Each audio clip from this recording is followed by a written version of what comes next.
சற்று முன் திமுக கூட்டணியில் இணைந்த தேமுதிக ஸ்டாலின் பிரேமலதா திடீர் சந்திப்பு அதிர்ச்சியில் எடப்பாடி. அதாவது தமிழகத்தில் அடுத்த வருடம் சட்டமன்ற தேர்தல் நடைபெற உள்ளது. இதற்காக தமிழகத்தில் உள்ள அரசியல் கட்சிகள் வெற்றி வியூகத்திற்காக தற்போதே பணிகளை தொடங்கியுள்ளனர். அந்த வகையில் ஆளும் கட்சியான திமுக மீண்டும் ஆட்சியை தக்க வைக்க பல்வேறு வியூகங்களை வகுத்து வருகிறது. எதிர்க்கட்சியான அதிமுக பாஜகவுடன் கூட்டணி சேர்ந்துள்ளது. பாமக தேமுதிக தற்போது வரை எந்த கூட்டணி என்று சொல்லவில்லை. ஏற்கனவே தேமுதிக அதிமுகவுடன் கூட்டணி அமைத்திருந்தது. அதேபோல பாமக பாஜகவுடன் கூட்டணி அமைத்திருந்தது. இந்த நிலையில்தான் பாமகவில் தந்தை மகன் மோதலால் அடுத்து என்ன நடக்கும் என்ற பரபரப்பும் நிலவி வருகிறது.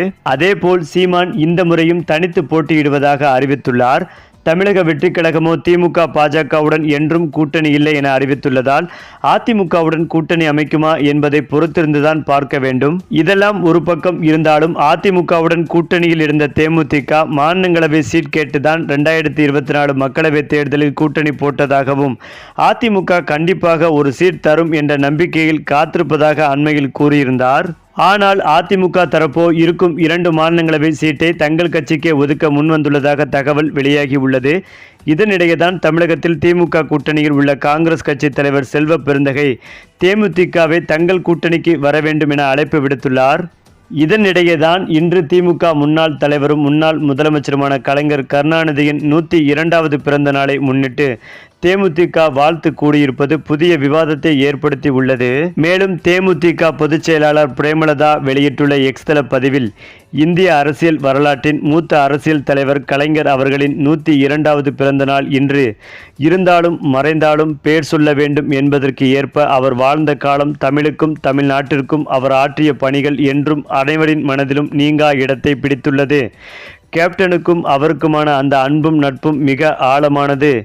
எங்களுடைய திருமணத்தை அவர் தலைமையேற்று நடத்தி வைத்தார். இவை அனைத்தும் வாழ்நாளில் மறக்க முடியாதவை. எனவே அவருடைய பிறந்த நாளுக்கு தேசிய முற்போக்கு திராவிட கழகத்தின் சார்பாக வணக்கத்தை தெரிவித்துக் கொள்கிறோம் என குறிப்பிட்டுள்ளார் பிரேமலதா. மேலும் தேமுதிகவின் இந்த திடீர் புகழாரம் திமுகவுடன் கூட்டணி சேர அச்சாரம் என்றும் சொல்லப்பட்டு வருகிறது. அதேபோல் ஏற்கனவே திமுகவுடன் ரகசிய பேச்சுவார்த்தை நடத்தி முடித்து விட்டாராம் பிரேமலதா. அதற்கேற்றால் போல்தான் தற்போது எம்பி பதவி பற்றிய தகவல்களும் வெளிவந்து கொண்டிருக்கிறது.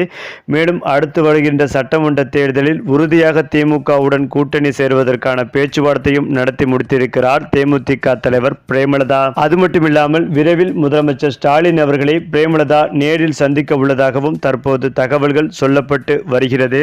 சரி, இப்ப நீங்க சொல்லுங்க, திமுகவுடன் கூட்டணி சேர்ந்த தேமுதிக இதை பற்றிய உங்களுடைய கருத்துக்களையும் உங்கள் கமெண்ட்ல சொல்லுங்க. மேலும் இந்த வீடியோ உங்களுக்கு பிடித்திருந்தால் லைக் பண்ணுங்க, ஷேர் பண்ணுங்க, மறக்காம நம்முடைய சேனலை சப்ஸ்கிரைப் பண்ணிக்கங்க.